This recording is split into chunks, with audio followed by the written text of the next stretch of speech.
মিষ্টির দোকানে রসমালাই খেলে সেই স্বাদ কিন্তু মুখে লেগেই থাকে, তবে পাউরুটি দিয়ে আজ যে এই রসমালাইটা বানিয়েছি এটার স্বাদও কিন্তু কম না। এর জন্য কড়াইতে দেখো বেশ খানিকটা দুধ নিয়ে নিলাম আর দুধটাকে ভালো করে ফুটিয়ে নেব।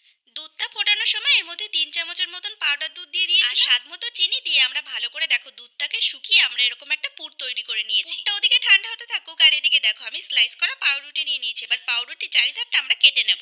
লাল অংশগুলো দেখো আমরা কেটে ফেলেছি। এবার সাদা অংশটা একটা বেলনির সাহায্যে আমরা কিন্তু একদম পাতলা করে দেখো বেলে নেব।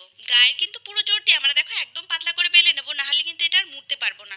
এদিকে দেখো আমরা যে পুরটা তৈরি করে নিয়েছিলাম সেটা থেকে কিছুটা অংশ নিয়ে আমরা কিন্তু এরকম লম্বা মতন পাকিয়ে নিয়েছি। তারপরে রুটির মাঝখানে বসিয়ে আমরা কিন্তু এরকম রোল করে নেব।